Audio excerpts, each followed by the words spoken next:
Hello, today is April 6th, 2015. We're meeting today with Mr. Irving Morales at his home in Longmont, Colorado. My name is Brad Hoops. I'm the interviewer for the Northern Colorado Veterans History Project. Welcome, Irv, and thanks for sitting down today to tell your story. You're welcome. Let's start out, if we could. Tell us a little about yourself, your date of birth, where you were born, a little bit about your family. I was born August 3rd, 1946 in San Francisco, California. I have a older brother. My father was owned a furniture store. My mother worked in retail sales. My brother was a psychologist. And then when I graduated, I went to junior college. And So you grew up in the Bay Area the whole time. Okay. Yes. And Vietnam was barking down on my heels there, so I decided I was going to junior college at the time. So I was used to do automotive mechanics all the time. Was real good mechanically. So I decided, well, I don't want to do that in the service, and I don't want to be in infantry, so I'll pursue aviation. So I signed up for 3 years in the Army in November '65. Couldn't you have gotten a deferment because you were in college? No, I didn't have enough credits to do that. So I decided to, instead of getting drafted, I joined for 3 years and got into utility helicopters as a mechanic. Now, why the Army as opposed to like the Air Force? One of the other branches to get into aviation was. At that time, there wasn't anything going on. The Navy was filled up. I was going to join the Navy first or the Air Force. They both were filled up, had no openings. I hadn't even considered the Marines because the Army was taking thousands, so I decided that. Okay. And how I ended up with that was my father, during wartime, he was never in the service. Mm-hmm. What he did was, he was a welder at the time, so Oakland shipyards, they didn't want to send him to during the combat or anything, so they needed welders. That's what he did. So I asked my father, what branch of the service should I go in? And he said, since I wasn't in one, but I will tell you something, the Navy, you're never within a few hundred yards of hot food, and the Air Force, they fly and you'll most likely be on the ground, and then there's Army and the Marines and Coast Guard and that. So I decided, well, I'll try the Army out since that was my next on the list. How long then after you enlisted did you ship off then for basic training? It was November. It wasn't too long. Oh, really? Okay. Yeah. I went down, filled out the paperwork, and did the testing and everything, and signed up for it. And then they went down to the Oakland Induction Center, and they swore us in, and they handed us our paperwork. And the first problem I had was I looked at it and I said, Fort Polk, where's that in Colorado? Because I figured I'd go to Fort Ord. And he said, Fort Polk, Louisiana. And I know there must be a mistake. No, that's where you're going for basic training. So at that time what they did was they sent everybody from California to Fort Polk, Louisiana, and everybody from Louisiana they sent to Fort Ord. Huh. And then they said, well, the reason we did this was there was meningitis in Fort Ord, California, which there was quite a bit going on there, but that had nothing to do with it. So the guys from Louisiana couldn't catch it. Anyway, so I went there, and then I went through basic training, and then... How was that? How was that transition going from civilian life into military life for you? It was rough. I was pretty regimented, but they have stricter rules and everything, but otherwise it was, you get homesick and everything for the family. Yeah, I was going to ask that. I mean, homesickness coupled with the fact that you're in a completely different part of the country. Yeah. And then, since I went in November, I wasn't able to come back to California because there was a short period of time, like a week or so, and you'd be on standby. So I decided, oh, well, since I'm here, I'll just go to New Orleans. So I spent a whole week in New Orleans just walking around, going in and listening to music and everything, because in high school and that I played drums. Oh, excellent. So that was in high school, and then I was in a drum and bugle corps, which was Hawks Drum Bugle Corps of California State Champions.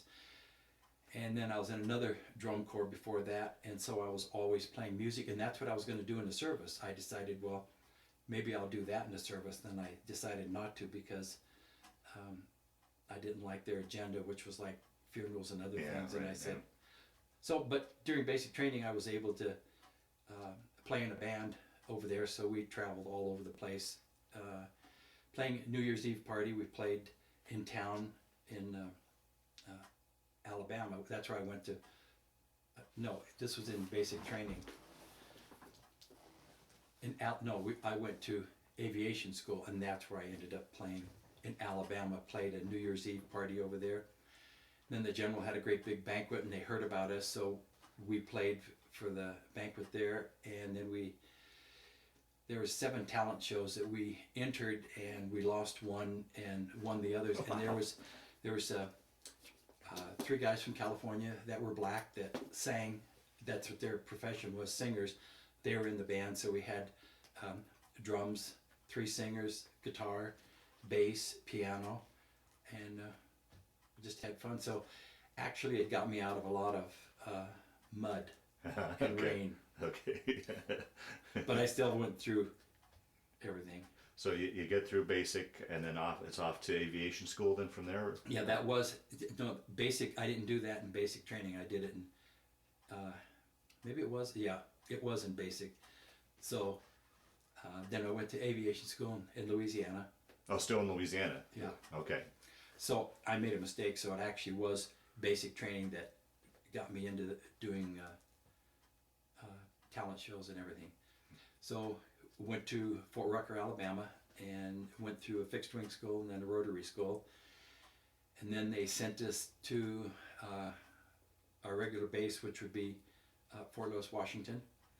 And in Fort Lewis, we didn't have any company going on. There's all the helicopters were in Vietnam, so we had nothing to work on. So basically, they just sent us to the airport every day and strip the floors and clean the windows and move rocks. And there was 2 crews, 1 night crew and 1 day crew, so everybody did the same thing over and over and over again. And actually what got me motivated to go to Vietnam was when they put us out on the runway with popsicle sticks, and it was one of the largest runways in the Army aviation, and take out the weeds in the cracks. And I said, that's it. Signed me up for a company. So I found a company that was going to Vietnam, and right when I went over to the company, I got from E3, went right up to E4. And a few months later, then we went January of '67. We went to Vietnam, Central Highlands, Pleiku is where we were. So you went over as a company, or did you go over as a replacement? The whole company. Okay. Yeah, that was where the 4th Infantry Division was. With the 4th Infantry? Yes. Okay. But they were already there. We were just another company coming into it. So I was in an advanced crew, which was about 100 of us, flew over in when we got over on a C-141, we went to Pleiku Air Force Base, and then they put us in a Chinook and sent us over to the division where we were, dropped us off, and basically said, here you are. And it was just a big field of weeds. So our job was to do sandbags, build floors, like 2x12 floors off the ground, put the tents in them and everything. And the rest of our company was coming over on aircraft carrier with the other mechanics and pilots and the helicopters. So they were like 2 weeks out. So how was that on the flight over and then transferring to a helicopter to go to that forward base? What's going through your mind? You know, you're going into the unknown, really, the harm's way to war. I mean, what goes through a person's mind as you're heading that way? Or do you remember, was anything really? I wasn't, since that was a long trip, and in the Air Force, what they do is they put you, their seats they seat rear, they seat you backwards, and that's where all the luggage was on the great big huge door that comes down, and I was like the 3rd seat back, and I sat there, and that's what you stared at, and so you didn't have TVs or anything. Yeah. At that time, I was just thinking about the war, but not where I was anxious or worried about it, and so all I remembered was we went to Alaska, we fueled up, then we went to Okinawa, fueled up, and then back into Vietnam. Long flight. And what really hit me was they opened up the side door. That's what I always hear. Yeah. To go get out of the plane, and at that time I was just nervous, knees rattling, and I'm going, I don't know if I can do this. And then I just said, Lord, whatever happens, happens. Wow. Wow. That's it. And I just had a calmness. Went out and showed us where our company was and everything. But I don't know if it was the time of year or what, but I've always heard too when they open the doors, oftentimes it's like walking into a steam bath. Yeah, I always describe it like sticking your head in an oven at 400 degrees. It was just from, well, the aircraft was air conditioned, and that was the other extreme. So, wow. So you go ahead to build a space. Was there a protective perimeter around? I mean. Oh yeah, there was other companies in there. They already had the perimeter established and everything else. It's quite large. It's almost like if you flew over in a helicopter in Boulder and took a picture down. That's how large it was. Oh, okay. In fact, 20,500 soldiers. Oh, were there. wow. So Okay. Our job was to take care of the NVA since it was Cambodia and we were right there, and that was why we had so many on base. So you said it was up in the highlands then? You were, okay. So we're in the jungle still. Okay. That's still jungles and mountain. And after the first 2 weeks there, I got a huge temperature. It was 106, and they thought I had malaria because we'd taken some pills and everything, which doesn't guarantee you anything. But so they put me in a hospital for a week in a malaria ward. And so you go from both extremes. You're in the mountains, and at night it gets cold, which could be like 50 degrees or something like that, but it felt extremely cold to me, plus I was chilled. So every hour they would wake you up and prick your finger and make you go out and take a cold shower to bring your temperature down. So I didn't get a whole lot of sleep, and I didn't have malaria. They said I had a virus. So, so after a week in there, I went back to camp and started filling up hundreds and hundreds of sandbags and building bunkers, getting the tents ready and everything else for everybody else to come over. Wow. Well, talk about you got this base finally built. Talk about living conditions there. What were your sleeping conditions, food, just to give us a general idea of what the camp was like. The camp, we just basically had sleeping cots in our tent and a sleeping bag, and what I remember was it was just extremely cold at nights because you went from both extremes temperature-wise. So I wrote my mother and asked her to send me sweatshirt, sweatpants, and thermal underwear because I was cold. You get up into the hundreds in the afternoon, and then you drop down and you have a little bit of wind and everything else. So it was they had a mess tent for eating, and all they had was tables,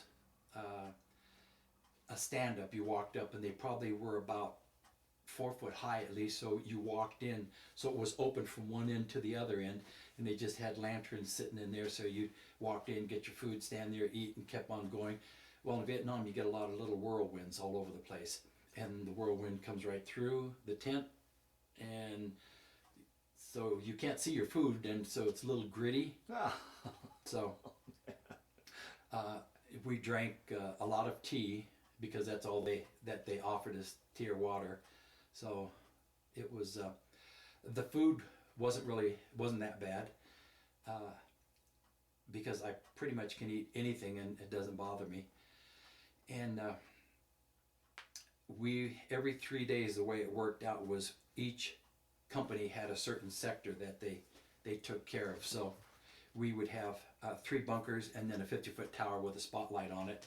So every third day we would be on guard duty. Oh wow! So the whole year in Vietnam that I was there, that's what I did. I was ended up when I was in Vietnam, I moved up real quick to an E5, which was specialist 5th class, and so you go out and you leave about 7 o'clock in the morning.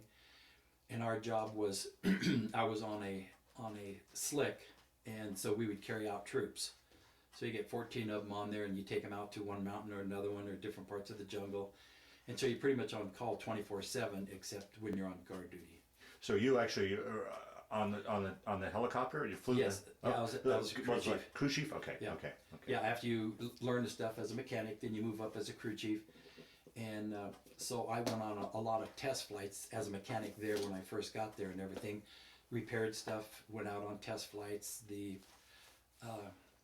warrant officer was Mr. Wooster. He was warrant officer 4.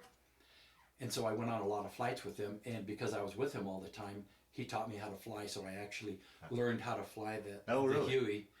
And then when I volunteered to be a crew chief, which was extra, I think they gave us $55, $60 a month. You had to have 4 hours in. Then my door gunner, which is an infantry soldier, that was a volunteer. They would volunteer instead of being out in the jungle. They'd volunteer, and their job would be take care of the M60 machine guns. Both of us had M60s, except I sat on the left side of the helicopter. So I could watch the controls because it's a jet engine and you can blow them up in a blink of an eye. And he was on the right side, so his job was cleaning machine guns and getting oil, cleaning the windows, doing whatever I needed him to do. If you had to take inspection panels off and everything, I'd have him do that, and I'd do the initial repairs, and that's what our job was. So would you man the left door gun then? Yes. Okay. He manned the right one. It was a side seat, and I was the only one that would sit on it. And you have a 10-foot harness that is body harness that hooks up to you, that hooks to the ship. So if you get out or fell out or something like that, you're still hooked up. So you have a seat belt, but you had a harness on you.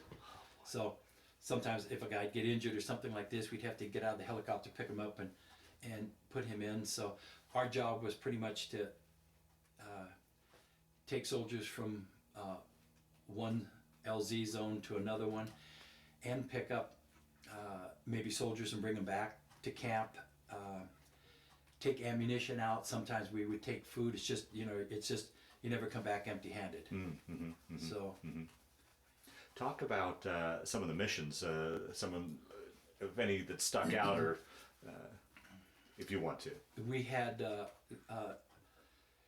Docto, which was one of the biggest maneuvers that we had to go through, which was there was a lot of soldiers killed and everything. And one of the biggest problems that we had was with our M16 machine gun or M16 rifles, because at that time they always jammed on it. So a lot of the guys, they had ammunition that jammed and they were under fire, and that's where they had the thing of Docto. There was which is a celebration that they have in March, near the end of March of 68. I left at the beginning of March, coming back to the States, so I wasn't able to get into that. I had just left, but the news media said there was 80-something thousand soldiers, NVA, from one end of Vietnam to the other end, that came out at about 4 o'clock in the morning, and they just swept through like locusts. And other reports in that they said the actuality was 150,000 NVA. That's not the Viet Cong. That's NVA, right, which are very educated, well-trained soldiers that when you go in there, you don't go in for 3 or 4 years. You go in, you make a career of it. So they were excellent, plus we're playing in their backyard. Right. Oh, boy. So that was one of the places, but we flew out there, and we were under combat and everything, but it wasn't, that was the big Docto push, they had that many soldiers out there. That was after I left, but a lot of the hills that we went in, there was which you always hear, Hamburger Hill, and there was others. That was the area that I was in, so we were always in and out of fire. And then I would come home. You come back to the base camp, maybe 4 o'clock or so, get something to eat, maybe be on guard duty. So you go back out and you have to be on guard duty that night. So you'd be in a bunker that night, and you'd be on guard for an hour or so. There'd be three of us, and one of the guys, you switch off, and then you go up in the tower and be there at night. And then you come back, shower up, and eat chow, and head on out for another mission at 7, 8 o'clock in the morning. And Were you getting enough sleep? I mean, it sounds like... No, no, you don't. You probably get maybe 3 hours, 4 hours if you're lucky, because then when the helicopters, we'd come back in at night, then you had to do inspections on your helicopter, work on them, whatever needed to be repaired, because the pilots had all kinds of discrepancies or things that they noticed when they were flying them. So you had to repair those, and so you would do that, and when you got done, then you went over and you helped another crew chief work on his helicopter, and everybody's kind of chipped in and got them done. And you usually finished up about maybe midnight or thereabouts, or 1 o'clock in the morning, and then you go back in, you go to sleep, and maybe you get up they wake you up at 2 o'clock in the morning. You got some LRPs, long range reconnaissance guys, are out in the monsoon, and it's raining and they're under fire, and you have to go. So you would go out and you'd have to go pick them up and bring them back, and so you'd maybe had startup or so would be 15 minutes or 20 minutes. You'd go through the check and everything. It would be a half hour going through. Pick them up, come back, and maybe you'd work on the helicopter a little bit to fix up just some major stuff wrong. Go back to sleep and get up in an hour or so, because you come back and you gotta do other things on it, and maybe you'd have an hour and a half or so you sleep, and get back up, shower, eat, and same routine again, over and over and over again. Wow, holy cow. What would you do, it sounds like things were fairly primitive there. What would you guys do when you weren't on duty for entertainment and to kill the time, or just sleep, I guess, eh? You didn't have that. Really? There was no not on duty. Really? You work 7 days a week, and you're on call 24 hours a day, 7 days a week, and pretty much every single day, 7 days, you were always out flying. When you weren't flying, like if the helicopter was down for a little bit and the pilots had to go do something, you were working on your helicopter, because I have tools and everything, so I'd be working on it, doing some of the minor stuff, because of course you don't have parts and other things, but that's pretty much what it was. You were always working on it, always flying. We didn't have rest time. You don't have anything else. When we come back, let's say at night or something like this, if we weren't on guard duty and working on the helicopters, we had they had record players, guys, where we'd play Little Rascals. We'd listen to music and other things like this, and I remember I asked my mother to send me some popcorn, and we had generators that kept our power and everything. So I had a popcorn popper, and I think it took, I don't know if it was 2 hours or so to pop popcorn, and there was probably six of us there. Each of us barely got a handful of popcorn, and that was exciting night for us. And when everybody got their little packages, we call them our care packages, everybody shared cookies, and when you got the cookies and everything, it looked like it went through a Vegematic. It was just like powder, basically. They're all broken up in 1,000 pieces. Right. But we had all kinds of stuff that we shared. And, but free time, I remember once I went into play coup in town. I had a few hours to go into town, so I went into town. And that was near the base? Yeah, it was 10 miles away. Okay. So I went into town, and we walked around the daytime and that, and then caught a flight back to the base. And we stayed for 6 months. We stayed in tents after our helicopters got there and everything. We stayed 6 months in tents, and then our pilots had brought over Connex full of plumbing equipment for hot and cold water, pipes, faucets, everything you can think of. So we did a lot of horse trading with the Air Force. So we got wall lockers with the Air Force, and they come in they're probably about a 6 foot by 2 foot, and so they're all flat. And we got stacks of those. So then they have the screws and nut, and then you put them all together and everything. So we had nice wall lockers, and we put I think it was about 100 or 150 watt light bulbs in them, 2 of them, because of the moisture and everything. So we hooked them up, and then we built a barracks there. Everybody built, it was a 30 by 100 foot barracks we finally built. So there was I think there was about 12 of us in the barracks. There would be, it wasn't real fancy, had concrete, they poured concrete floors and everything, but it was pretty much, 2x4s, and then we had to build a sandbags about 3 foot high for mortar. When it hits, it goes sideways, and that's where our bed would be, right next to it. So there would be two in an area like this, and then we'd have a sergeant, which was E5, hard striper, 3-stripe. He was in charge of us, and so we had barracks and everything, and it was there till, I guess, everybody, when we all left Vietnam, each company that came in and took over, that company had stayed there for a lot of years, and we had pallets that we had set up all over the place. You could walk, because when it rained, it was just, mud like this all the time. Yeah. Of course, all of our helicopters, we had almost 5 foot high barriers of sandbags, and then they went sideways, or a helicopter, you'd fly in and then slip sideways and you'd be down, so it would pretty much be protected. But a lot of the Vietnamese that worked, they had clearances and everything, that worked washing clothes and doing whatever the military wanted them to do. They also were Viet Cong. Right. We didn't know about. Yeah, right. Yeah. And so they could mortar and drop mortars in and land them right on the helicopters. Exactly, they would have it in their mind where it was, and they'd blow them up. And so we always had tacks, and they always knew where we were and what was going on, so they could hit strategic places where the fuel dump depot was, everything. Wow, holy cow. But we didn't know that, but we always knew we had to. We always watched our ammunition and our rifles and pistols, where everything was, so they couldn't have access to them. So the crew chiefs and gunners, we carried a 45 and M16 and M60. So, and I had met, believe it or not, I got back. I was stationed, when I got back from Vietnam, I was stationed at Fort Carson.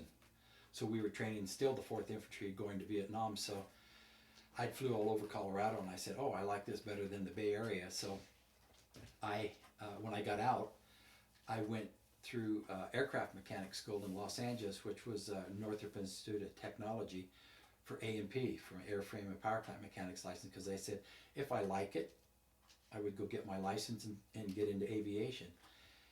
So I went to school, got out, got my license and everything, and I wasn't staying in Los Angeles. It's too crazy for me. So I liked Colorado. I moved back to Colorado.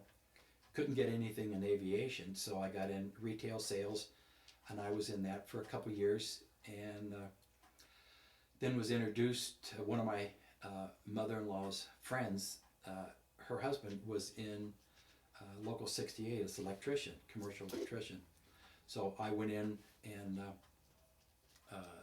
got in went through his apprenticeship. I had talked to him, and I said, I can't make any money in retail sales. I had nice clothes and everything, but no money. Yeah. So he said, well, you go down there in January, fill out the application. They give you written tests and everything. You don't have to know anything about the electrical, but they want to see what your aptitude is, and they'll call you back. So they called me back in August. There was 1,000 applications in, and they only took 60 of us, and I happened to be one of the 60. So you go through apprenticeship school. You go 2 nights a week, 2.5 hours a night. First year and third year go to the same night, and second and fourth go to the same night. So you work for electrical contractor during the daytime, 8 hours a day. So that's what I did, and I went through inside wireman, which is you do commercial, industrial. If you go to school for residential, that's 2 years. All you can do is work on houses and that. So I went to school, and I pretty much worked on commercial, industrial. In the summertime, you don't go to school, but you still work for electrical contractors. So I've done a lot of different work. So I did that for at least 28 years, 30 years, and I retired as a electrician. I'd like to go back to your Vietnam time, and then we'll move forward. As you sit here and tell your story, I look at your situation. You weren't getting enough sleep. Conditions were pretty basic. I imagine food was okay. I don't think you could ever let your guard down, so you're constantly on that. all that with, I think individually could knock a man down, but on top of that, you had the stress of war. How do you think you made it through? I mean, working 7 days a week with no let up. I mean, that whole period of time. How do you think you made it through it, both physically and mentally? I guess. Well, I made my amends with the Lord first, getting out of that C-141. Okay. And I think that eased a whole lot of it up, and I just took it. What happens, happens. I can't worry about it because I have a whole year to be here. Okay. But it was, I don't know, we were completely occupied all the time. Everything that was, you didn't have a whole lot of time to sit around and dwell on it. We also had, I flew around, General Pierce is a one-star brigadier general that took care of the 4th Infantry Division. He was in charge of that. One day I flew with General Westmoreland. Really? Yeah. There was 15 of our helicopters, and usually whenever you fly into a LZ, a landing zone, you don't want to be the first helicopter, you don't want to be the last. First one, everything breaks loose and they start shooting at you, or they wait till everybody leaves and they get the last ones. Well, we were the first ones with General Westmoreland in it, and he just pretty much, we landed in a rice paddy, and he just grabbed his rifle and said, "Follow me," and ran out there shooting and everything. And of course his aides were going, "We're supposed to be in front, where's everybody else?" We were the first, and that was just how he was. And we every so often we would fly down south to Saigon and everything to go pick up, we'd go down there TDY, and we'd pick up ammunition and machine guns. We'd go down for 1 day or 2 days for TDY, and then we'd fly back for the soldiers, bring them back. And so the pilots would pretty much just let us go and say, "Okay, well, that's where you're going to stay, and we're going to be here at 0600 in the morning. We're going to be taking off, going back to base." And that's what we ended up doing. So when we got there, we could do whatever we wanted to do. So Get out and see a little bit of Saigon. and over there, it was kind of interesting because here, all that time, all I drank was tea. We never had milk or anything else. Well, they had milk flown in from Hawaii in Saigon at the base down there, military base. So when I was in the chow hall getting food, I said, "Well, where's your tea at?" And he goes, "Well, the tea's right there, but that refrigerator is full of white milk, and that refrigerator is full of chocolate milk, and there's quarts. So you just get a whole quart of milk and sit down and have as much as you want." And they had it every single day. They were flowing in all kinds of food, and their food was different too than what we had. But I don't know. I never complained about the food. I wouldn't say it was the best, but I wouldn't say it was the worst. Yeah. But that's just the way I am. Yeah, I can yeah. eat just about anything. I can eat it hot. I can eat it cold. It doesn't matter to me. I just look at, this is the way it is. What are you gonna do? One thing about your war too, the other wars, was there was really no front line. So, I mean, you constantly, I gotta imagine you constantly, is that friend or foe as you look around? It was called hide and seek, in my opinion. We went to the same places. We had a certain zone area that we took care of every single day, and because they had thousands of tunnels all over the place, enemy would be there, and they'd drop troops over there and shoot, and there'd be guys killed, and then they'd be all gone, and then you leave, and that was pretty much the way it was all the time. It was hide and seek. Go right back the next day, and the same thing. Like, you go on one mountain and it'd be all full of NVA soldiers, and you go up there and shoot at them and everything. They'd be gone, and we'd have maybe hundreds of NVA or Viet Cong that would be out there, and we'd call in. Sometimes there'd be too many of them out there. There could even be more than that. So we'd call in the Air Force. So what we'd do is drop smoke, a start and finish, and then we'd sit back and watch the Air Force come in and drop their napalm. Oh, that So they'd must have been a start it sight. and stop it, and it was pretty neat. And I wouldn't be surprised if the Viet Cong or NVA were sitting on another mountain saying, "Boy, this is really spectacular. We're going to watch it," because they'd only have a few bodies or something laying around, but pretty much there wouldn't be anything. So, Wow. Oh, and that okay. was pretty much the way it was every day. And other aviation companies, because there was a lot of aviation companies out there, they had same thing. They would go through. They'd be in other mountains and other parts of we had the central area, and so everybody in that 4th Infantry Division had certain areas that they took care of, and each company had other things, which wasn't where we were, that they took care of, but there was a lot of things going on. Now, did you ever get an out of country R&R? I had in August, which was August 1st. They had Hawaii, Malaysia, Hong Kong, Thailand. They had a lot of different things, and a lot of the guys that were married went to Hawaii, and so I said, well, I don't want to go to Hawaii. I can do that anytime, but I'm going to go to Thailand. So I went to Thailand for 7 days, and my birthday was on August 3rd. I had turned 21 August 3rd in Thailand. So it was an easy date to remember. So I went through in town to a lot of the different Buddhist temples, and I'm not sure if they call him a prince that's in charge of Thailand there. He has kind of an island that is his, and so we went to there, and you can't get on it or anything, but I took pictures of it and that, and I probably had a lot of pictures while I was in Vietnam that I took a lot of pictures, and when I came back to Vietnam, I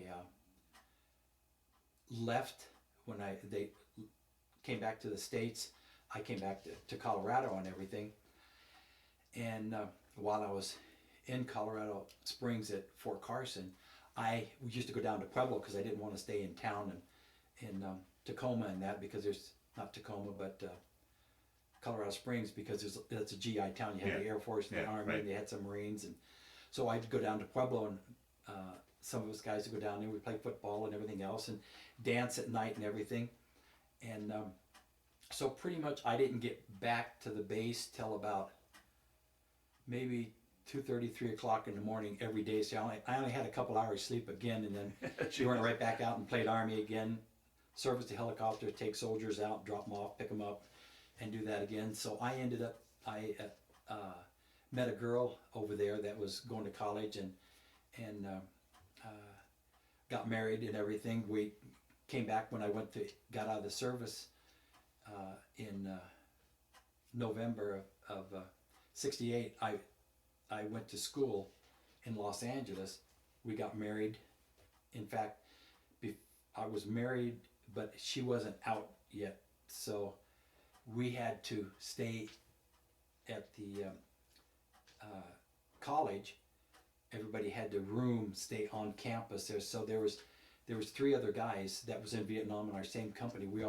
2 of us stayed in one room. So they have a suite, and they'd have 2, 4, 6, 8 and a bathroom and that. And then you have a little sitting area with a TV and everything. So another roommate and myself, we stayed together. So we went through school there, and there was 2 other guys that stayed together and that. And this was, I don't know if we were on the 10th or 15th floor of the college there, but you go to school during the daytime. So you had 3.5 to 4 hours you'd have lectures in the morning, and then you go to the hangar, and you actually worked on aircraft, which was they had you go through different phases. So you do, maybe one of the phases would be basic class, which was basic tools, how to use tools, which I already knew how to use tools, but they have to start everybody out the same. So you go through class, and then you go out, you're in the shop, and they teach you how to actually use them, and they make you make things like, if an aircraft was down, you had to make something, and you didn't have saws, and you only had a file, and you had a hacksaw, how you could make things. So all of our stuff that we made in school, they used a micrometer. So you got 100% before you handed the teacher your project. And then after you handed your project, then he used his micrometer, and you took points off on that if it wasn't up to standards of what he wanted. And I pretty much got 95, 98% on every single thing going through, because we went through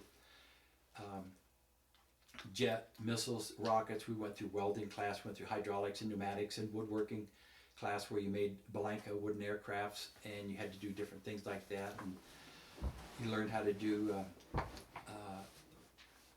Blanca aircraft, which was wooden. You had to learn how to sew up the wings, do dope and fabric, spray them, paint them, make the spars, make the wings, everything. So it was one of the hardest classes, I would say, schools in the United States. That's where I picked it. It was #1 for aeronautical engineering, so it was real good. So I had a lot of mechanical ability that I could apply. Right, so right. that's how I ended up getting back in as electrician, because you always have problems. Right, So you can figure out things. Yeah. Did you take advantage of the GI Bill to go to? Yes. Yeah. I did the GI Bill when I was going through school. So I was in school for a little while, sent for my wife that was in Pueblo. So we lived in Los Angeles, and we stayed together for 3 years, and then we found out that things weren't working out. It wasn't that we had problems on yelling and screaming and having problems like that. No, what it amounted to was when you're in combat, all there is fighting, shooting, and when you come back, you have somebody that loves you and is taking care of you and everything. It's a completely different concept, so it's easier to fall in love. But we didn't have anything in common. Right. Okay. Didn't have any children. Didn't have any debt. So one day we had talked about it and said, I can't see going through the rest of our life like this. And she felt the same way. And so I happened to go through a bookstore and magazines, and I saw one that said, "Get a divorce for $27. Do it yourself."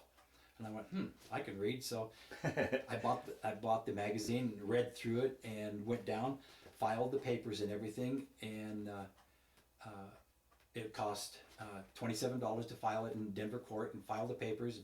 Her and I went to court the same day, and the judge went, "You're divorced," and so that was it. And she went her way. I used to help her on things if she had problems with her car or something like this, but that was probably the extent of it. She'd have problems with her TV, and I'd come over and fix it or do whatever she needed, but otherwise that was as far as it went. Then at that time I was going with another girl, and we didn't end up marrying. And then when I was back here and I had moved from retail sales, I was with Fashion Bar, moved to Colorado, so I was moved into Boulder, and that's where I had met my wife, Cathy. She's an identical twin, and Oh wow. so her and her sister, they worked at an orthodontist office in Boulder, and she was coming through. They had a sidewalk sale at a Crossroads shopping center. She came through, and I sold her a pair of jeans that she didn't need, but she liked me, and we ended up meeting, talking, and spent the whole night talking, and got acquainted better and everything. Well, we're going on, in August will be 41 years. Wow. And we have 3 children. Tiffany's my oldest daughter, and there's Tiffany and Jason on the left there, and my son Justin. So those two are 16 months apart, and she's so they're 30, 34, 35, and she's 37. Grandchildren? Oh, 8. 8 grandchildren. Jason has he has 2 boys and a girl, and my daughter Tiffany, she has 3 boys, and my son Justin, he has 2 girls. Wonderful. So we got big Easter. Yeah. Oh, wonderful. Well, through the years, I think maybe you came back from Vietnam before, but were you guys aware of the protests back home and the divide with the war, and if so, how did that play into what you guys were thinking over there? It was when I got back to the States, they had the Watts riots in Los Angeles and everything. That was pretty heavy at the time, and of course all the protesters and everything. So getting off a plane, coming back, the first thing you want to do is get your clothes off, change. Yeah. It's pretty difficult when you take the uniform off to know that a person isn't in the military, because the way you tie your shoes, the way you have things, the way your haircut, everything about you says he's not a hippie or something else. Yeah, right. Did you run into any sort of problems with that? No, I came back and I wasn't aware that I had PTSD, but I had actually, my mindset was, I'm not putting up with anything. That's all there is to it. I don't care who you are. You step out, then you're going to have a problem with me. And so I went through quite a few years where I wasn't aware of that I had PTSD or anything. So one year, when I was married to my second wife, I used to watch every kind of a war story you could think of. Vietnam. I watched World War II movies, Victory at Sea, and everything you can think of when I was growing up. And none of that stuff bothered me at all. The Vietnam War one, nothing bothered me. Until one day someone said, "Had you seen the movie Platoon?" And I said no. And so I went and got the movie Platoon and watched it. And even though I wasn't on the ground, it was just like I was there. Well, I stayed in my basement for a whole week. And my wife said, "I don't know who that man is downstairs." So from that time on, then I started going in and getting help from the vet center. And I went to Boulder. I used to get an hour class. It was a one-on-one with a psychologist.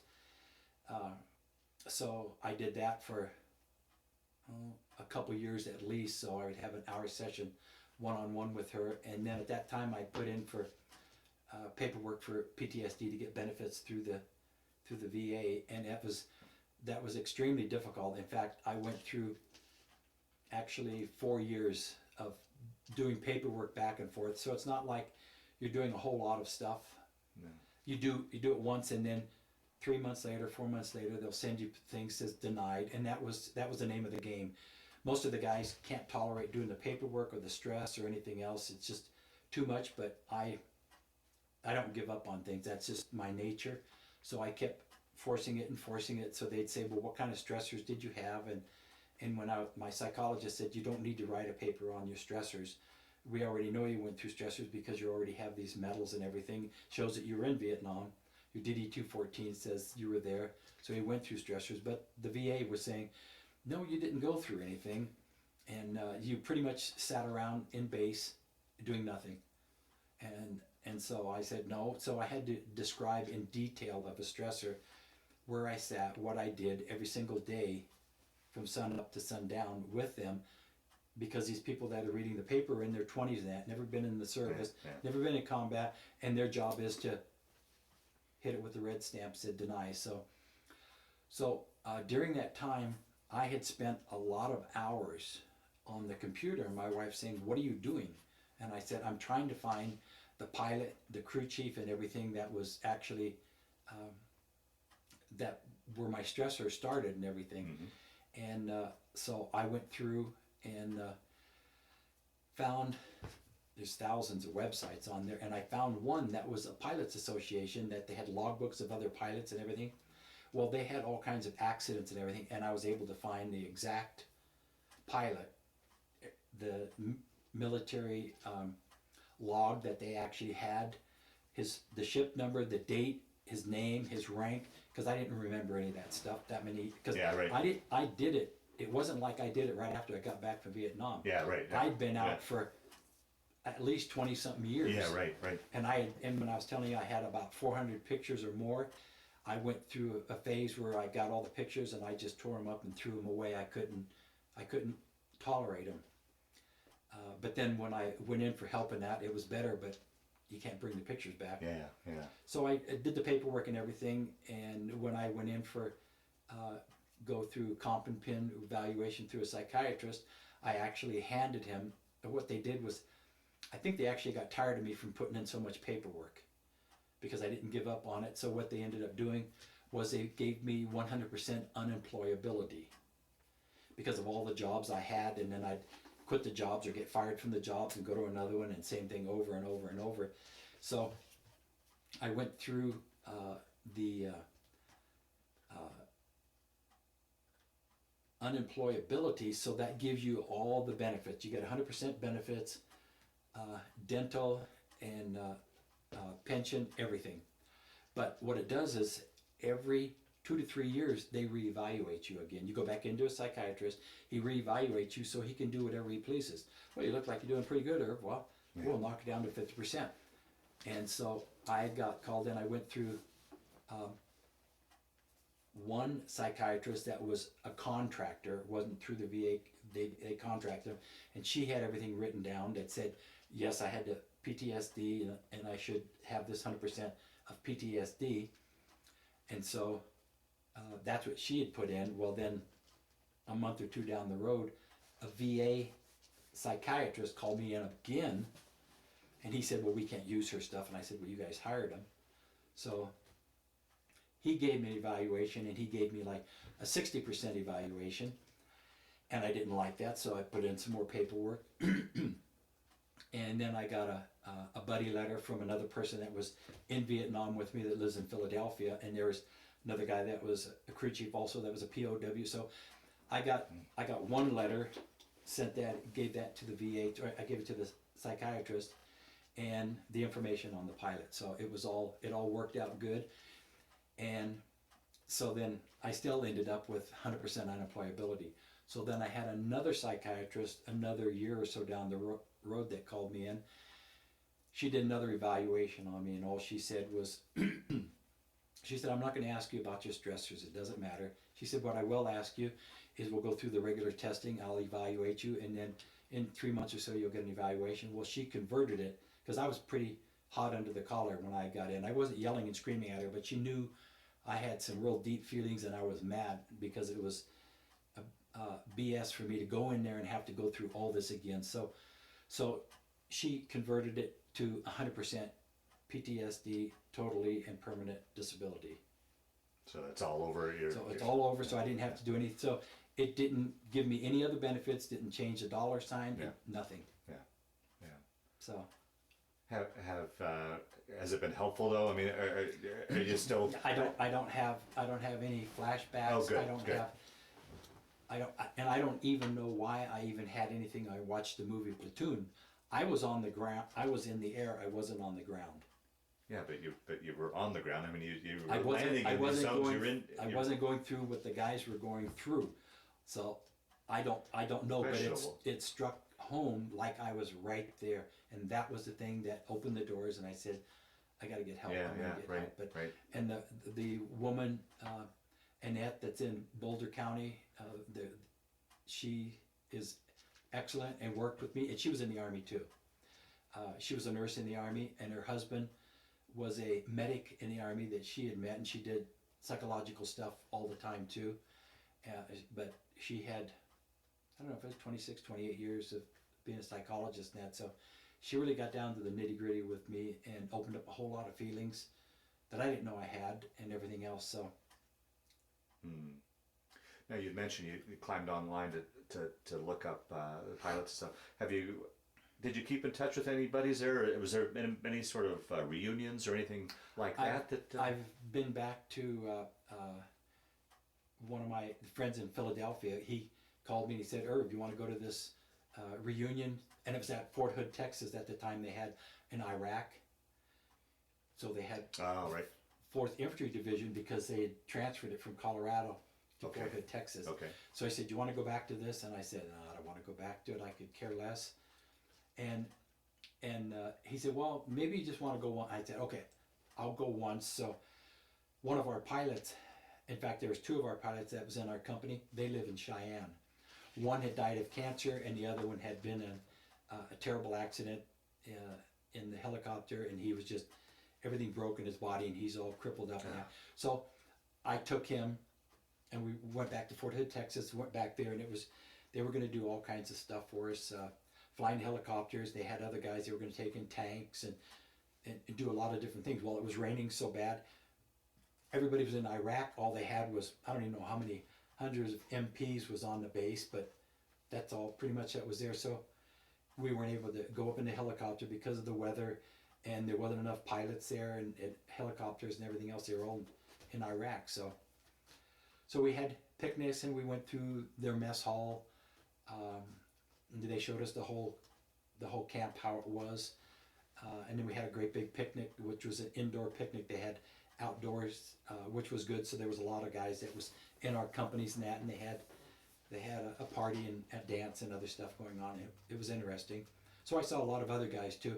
But near the end of my tour in Vietnam, I was in the company for 9 months, or maybe it was 8 months, but anyway, I transferred down to, I was in 4th Aviation, A Company, 4th Aviation. And 1st to the 10th Cav came from the United States, where they were all new pilots and new mechanics and crew chiefs that didn't have any time on the helicopter, so they asked for volunteers to go down there to train them. So you had to have one in-country pilot with a new pilot to train him. Okay, Then you had a crew chief that would be with another guy, crew chief, training him what he needed to do when you go out on flights, all the do's and don'ts and everything. You know, you go, well, what's there to teach him? Well, we had we didn't have flak vests. We had armored vests, which are almost an inch thick, which I have it. And so you put them on the front and back, and it's about 65 pounds. Well, when you go to Vietnam, the first thing they teach you when you work with an experienced guy is, he said, take the one off of your back.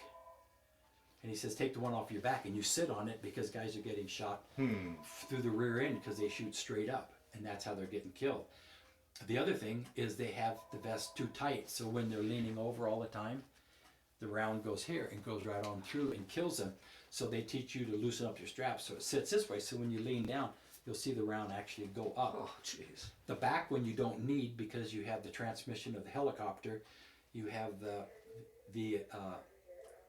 cargo hook, you have a lot of stuff, lines and everything in there, that it's pretty difficult if the bullet's just going to run around. It's not going to hit you in the back. So that's what we had to teach the guys, that you do that. So I went to the other company.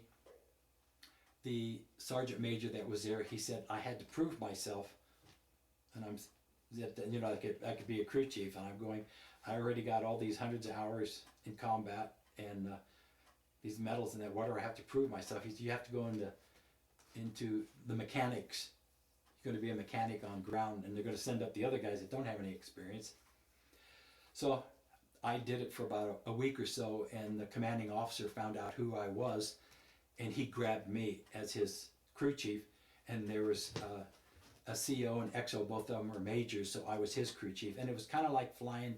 Here my mind is changing. Well, I'm going to be out in a short period of time, going back home, and so I'm flying out there with John Wayne 1 and John Wayne 2, because these guys you're flying in a helicopter, and they've got excellent pilots. I mean, they got thousands and thousands and thousands of hours flying, and they were excellent pilots. And it's just like being with a 16-year-old driving a car, as opposed to a 35, 40-year-old that's got a lot of experience. These guys were great, except they were always getting into the mess.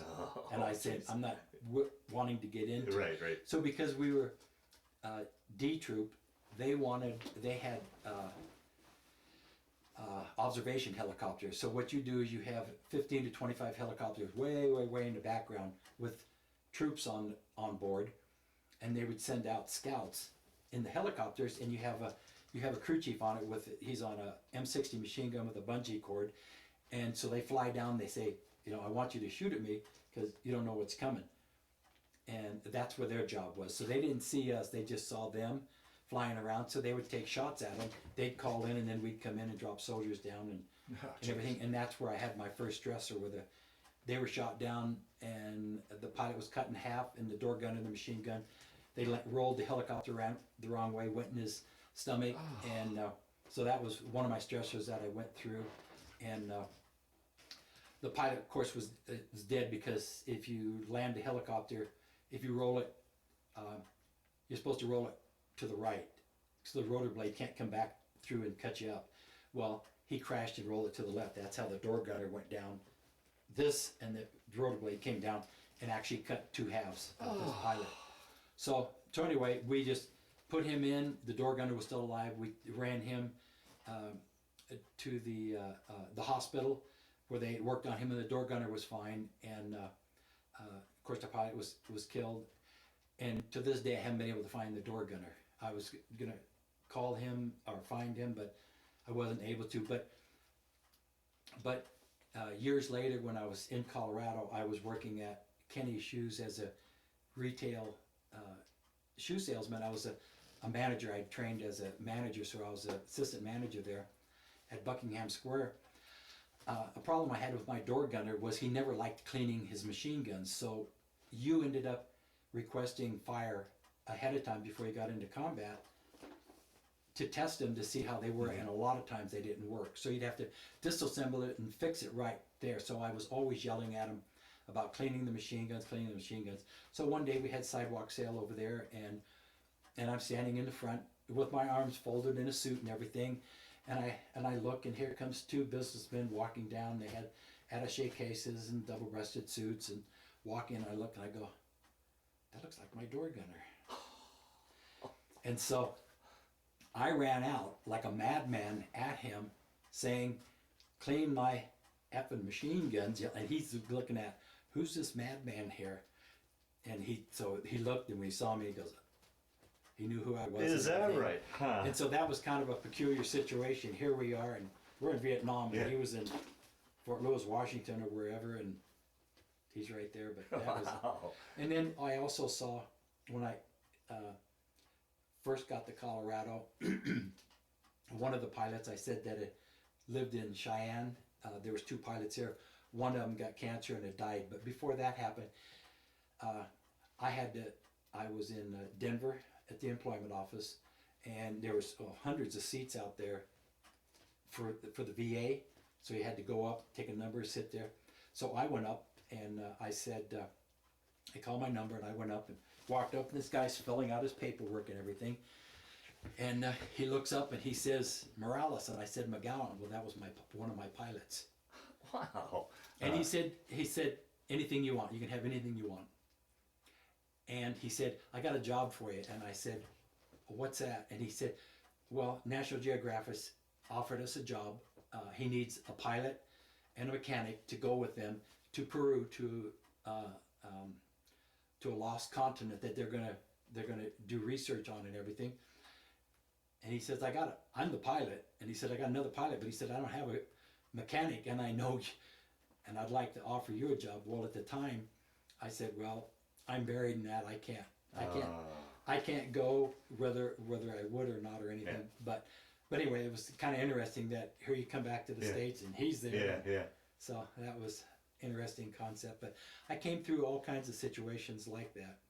And my worst time, I think, is coming back to the States was, I had friends that I grew up with that we graduated. One of my friends, when I got back to the States, he said, hey, you want to, and I was on leave for Vietnam, and he said, hey, you want to go out flying? I don't even know how many thousands of hours I had flying, and I'm like, oh yeah, that's what I was looking forward to. Yeah, right. And he has a fixed wing, a Cessna 150 or something like this, that he'd got his pilot's license and everything. And so he took me up and he said, well, this is what we have to do to get our license. And he's doing spins and doing this, that. We don't do that in a helicopter. So I'm getting sick and that. So he lands, this is what emergency landing is. And he drops it down in a field in Antioch, California, drops the plane down there. And he says, okay, well, we'll take off. Well, it had rained the night before, so the field was all muddy and everything else. So we're in the helicopter, in the fixed wing, and we're flying along, and both of us sitting in it, it doesn't have big enough engine to get us up, because the front wheels would land into the mud, get deeper down the mud. So he tried again, and then we said, well, why don't we just do this? We'll just get out on the wings. We'll stand by the wings. So he reached in and hit the throttle like this, and it'd start to take off, and then we'd have to jump in, and we'd jump in, and it would go back into the mud. And I had him take the plane over to the side where it's like a service road for the trucks, and then they go into the plowed field. So we did that, and it still wouldn't take off. So we got on one more time, and we almost lost the plane with nobody in it, because when he hit that throttle, we didn't jump in fast enough. Oh boy. So we finally got in, same problem. So I said, why don't you do this, get in the plane, take off, and I'll jump field and jump around, and when I find a place, I'll circle it, because this is the maneuver. You go circle and drop. And so he went up and flew around, and I jumped over some barbed wire fence and went out, and there's a highway there. So I said, this is a place, that the cars were there. So he came down, and there's an airport around this, so they're used to going off the road. So they went off the road and we landed the plane. I got on it and he took off and we're going, oh, everything's fine and dandy and everything. And at that time, there was I said, power lines. Well, there's the high voltage power lines that's like this, and we just missed it with our landing gear about a foot or something like that. And then another time, I was flying when I was back in the Army at Fort Carson. I'm flying, my commanding officer was a full bird colonel. I was he wanted me as his crew chief. I felt I was pretty sharp the way I looked and everything that I did and my knowledge in that, so I ended up being his crew chief. So we're flying in Colorado through an artillery range. And in Vietnam, I know artillery because when we would fly, every 3 minutes or thereabouts, a 105 howitzer would shoot over our tent. So our tent would go like this, and you'd hear it go. Oh, jeez. And I slept through that the whole time. But when you stopped the artillery, I was up, my rifle in hand, I was in the bunker, and that was the way my mind worked all the time. So here we are back in Colorado flying, and we're flying in an artillery range, except I'm hearing the thing going overhead. We were right in the middle of the artillery, and I grabbed the map. I said, sir, can I see the map? And I grabbed the map, and he had it turned 180 around. We were in the wrong spot. So the artillery was going overhead, and we were right in the middle of it, flying through it. So I said, nose this out and get out of here. We're right in the middle of the artillery. So we flew out. So I had a lot of different situations like that. Another time we went TDY to Wisconsin for the National Guard, and all our helicopters, there was 2 of our helicopters. We were there for medic helicopters is what we were, in case anything happened to anybody. So we had our helicopters off to the side, and I'm working on the helicopters, nobody around or anything, and all of a sudden we had an incoming round, artillery round came in, which was, I don't know, it could have been 400 yards away, 500 yards away. It hit an outhouse and blew it up. And we weren't even in the area where it was supposed to go, but that's the National Guard for you at the time. So they blew it up, and our helicopter, both helicopters looked like the last helicopter leaving Saigon, where they all just grabbed on any way they could to get out of there. Well, incoming rounds were coming in, so, but I had all kinds of situations like that coming back from Vietnam. So yeah, go through all that Vietnam stuff. was bad enough, and then come back and going, I'm still under fire. Yeah, right. Come back after all you've been through in Vietnam and have something happen random here back in the States like that would have been awful. You slip on a banana peel and run into a table and kill yourself. Yeah. Oh boy. Well, what was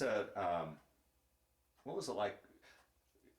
Has your thought changed about the war from the time you were in it? You know, we've had 40 some odd years to think about the war. What are your thoughts on the Vietnam War, and or do you have an opinion about it? I feel that everything that we did over in Vietnam was a waste of time.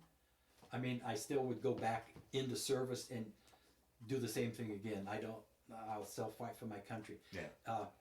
But I felt it was a waste of time. It was all political because the things we could do, we didn't do, like what actually ended the war. Well, what actually ended the war was when we sent our bombers over to Laos and everything, and dropped the bombs on their people. That actually changed everything. So I didn't think the war was good, and before I went to Vietnam, I felt it was a waste of time, in my opinion. And the reason for it was they have all these different movies that they prep you on, saying, well, here's the Koreans over in Vietnam, and this is what happened to them, and they left. And here's the Australians over there, and here's the French, and they're over there. And they went through all these different people, and going, they went over there, and then they left, and they didn't accomplish anything. So big bad United States is going to go over there and solve it. We aren't, and we didn't. Yeah. And so when we got done, it ended up being communist and everything. Yeah. So all we did was lost, 58,000 something soldiers over there. Yeah. And so it accomplished nothing. So it was all, like I said, it's just political, and So as for a lot of guys in Vietnam would not do it again. They've friends of mine that were in Vietnam. They've changed. I'm not having my son go into service. We aren't going to do that. And I had one of my friends that was a crew chief in Vietnam with me. He's semi-retired, but he works in Ohio, and he's he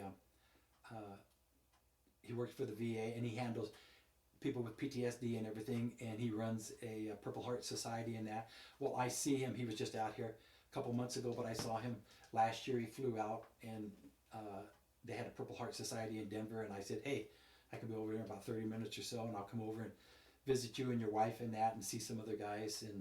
And the other guys, some of them were in Vietnam and that, but not in the same company and that. So it was a nice time. So I work as a volunteer for veterans, helping veterans now in Longmont. Mm-hmm. So I help guys that have PTSD out. I can talk one-on-one with them. You know, we go out and sit in the porch, and we aren't talking about what they did in combat. Just get on the same level as them, because I've been to service. They have combat. Doesn't matter whether they were in Iraq or Afghanistan or Vietnam or whatever. Some of the other people that work there as volunteers and that have been to service, but I can open the door a little bit easier, and they call me. Mm-hmm. And then I work with Boulder County Sheriff's Department over there at the jail. I work with veterans at the jail. There's about 4 of us guys that go in, and we have an inmate that we work with and just talk with them, help them with either paperwork or just as a friend, talking with them, see what they did in the service and where they are, and either they get released and then we're through with them, and then they'll assign another person to us, or they get sent to prison. And most of the guys I've had have been sent to prison and everything. There's been maybe 2 of them haven't, and all the rest of them have gone to prison. Wow. It's kind of like an open door thing, and they've gone through PTSD and other stuff too, but they haven't gotten help, and they're in drugs, alcoholics, been divorced, robbing banks, you name it, they've done it. Wow. But it kind of takes my mind off of it. And a lot of them, they may be homeless and everything, so I'll work with them, and I have a lot of ins and outs on how they can do things. Or if they need paperwork, I can help them go through the system a lot easier than I went through the system, and actually do it for them. Right. Or call my friend if I have a problem, call him in Ohio, and so if he's not at work, I got a cell phone, and I'll ask him a question. Oh yeah, you need to do this and this. Okay, so that speeds the process along. Sure. Yeah. Have you ever had a desire to go back and visit Vietnam? Yes, I have. I'd like to go back there and visit. I don't have any hard feelings with the people. I have Vietnamese people that live next door to me. We used to have right behind us, and next door to them there was Vietnamese people, so I don't have any bad feelings about them. In fact, I even asked this one about his father and his wife. They have their father, and they don't speak English, but I'll ask them questions about Vietnam and everything, so they translate back and forth in that. So wow. So well, Irv, as we start to wind down this interview, is there anything I didn't ask you that you wanted to talk about, or any of the stories that have kind of floated to the top as we've been sitting here talking that you wanted to get out, or do you, so that we ideally captured as much of your stories as we can, or do you think we've pretty much captured everything? I think we've pretty much captured everything. I'm just saddened how the veterans are being handled through the VA, and there isn't enough help out there for the guys, because it's unbelievable how many thousands of homeless veterans are out with nothing, and what happens with them is they end up with other homeless, talking to them, and they're getting the wrong information of getting benefits and getting help, that they can get psychological help, they can get a place to stay, they can get locked down, go to the VA, and they can go in for, it's a 7-week plan, 7 days a week, under medical help, where they help them with their PTSD and other things that they pay for and everything. But there's just a lot of information out there that they don't have, and they're getting secondhand information from other homeless people that don't know, that they hear from others. Yeah. So otherwise, I'm that was the only thing. I'm just dissatisfied with the VA, but I'll still help the people. Wow. Well, the last question I like to ask with these interviews, how do you think that time in the service, in particular your time in Vietnam, played a role in your life, changed your life, affected your life? I know we talked about it. Or do you look at it as just a chapter in your life that you went through? How would you answer that?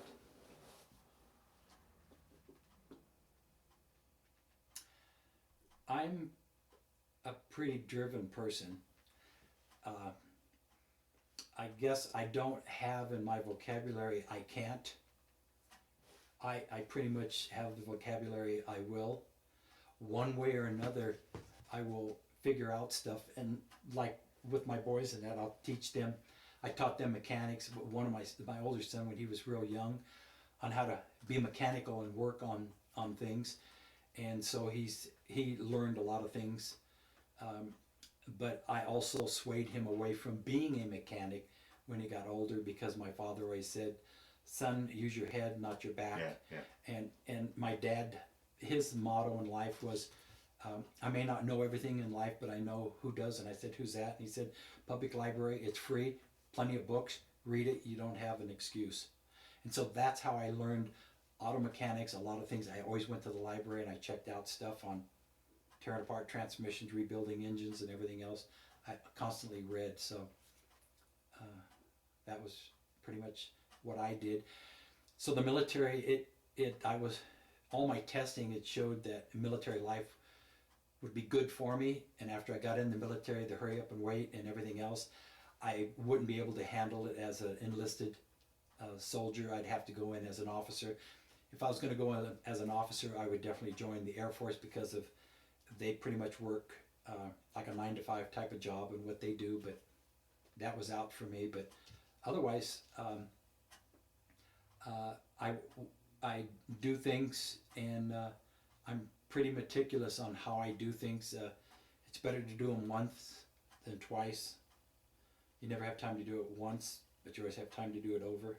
So by being an aircraft mechanic going through school, they always taught us, it's called dry assembly. You always did everything on paper. Did all your measurements, wrote everything out, did calculations on paper, because if you have an aircraft, be it a helicopter or the airlines that you're working on, there's millions of dollars involved, and you just messed it up because you made a mistake. So you can't make mistakes. Yeah. So that's how I do. So I look at, maybe I make 98% of the time I'm right on building stuff, and 2% of the time I make mistake. But the way my mind works is, if I can't repair something or do something, I don't worry about it. I'll go to sleep, and usually in the middle of the night I'll get the answer for it, and I feel that that's usually the right answer. So, and that's anything that I do. That's just the way my mind works. I'll be darned. So I've worn out a lot of erasers, needless to say. Well, Irv, I want to thank you for sitting down to tell your story today, but just as important, I want to thank you for your service to our country. You're welcome.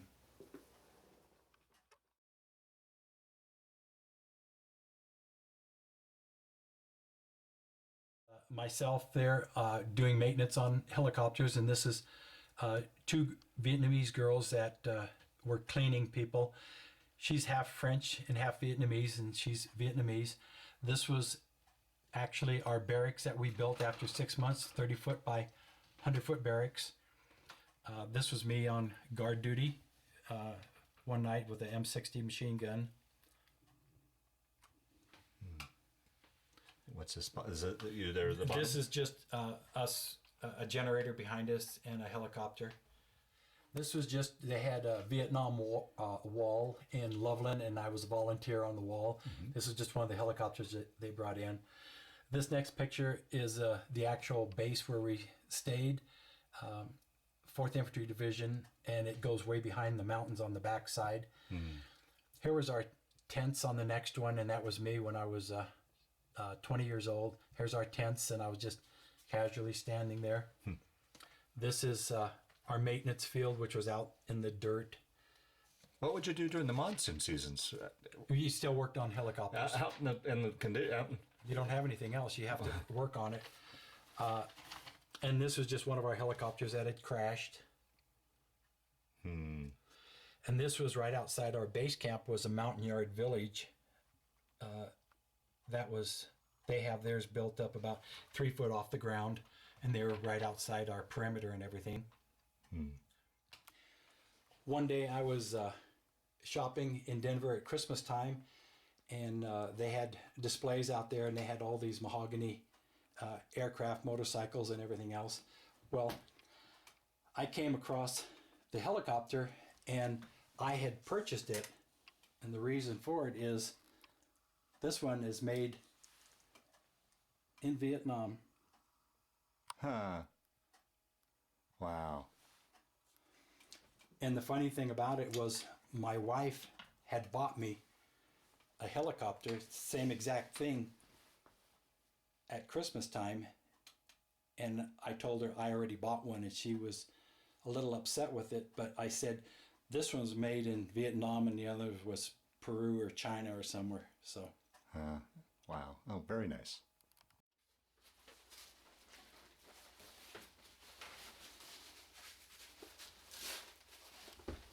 So this is the way that you sat. And you're sitting on the back plate, correct? Sitting on the plate itself. So if any rounds came up, most guys sat with these like this. So we even had it looser. So your machine gun is on a tripod, and so you're leaning down like this. So as you can see, a round would come up. So if it was like this, and you're leaning down, the round's going to come up and go right through, and that's how guys were being killed over there. So we had them like this, and then you'd get up and move your seat around on shooting. Well, you were teaching other guys this. Who taught you this? Is it just something you guys learned in the field yourself? Guy. Oh, okay. It's just that's what they say when you go into combat. There's all different things going on. You need to learn from somebody else that's there because each war is completely different. Yeah. Wow. This is my air medals that I got in Vietnam, one of them. And down here is the rest of the display. I have Blackjack was the company I was in. These are 21. There's my rank, Specialist E5, and there's my uniform. These are the Vietnam. This is an air medal, and this is National Defense, Vietnam. These are Gallantry Campaign, and I don't remember all the others to give the detail of it. And I just had one of the dog tags in there, and that's just the Vietnam time of 4th Division over there. Oh, it's a very nice frame.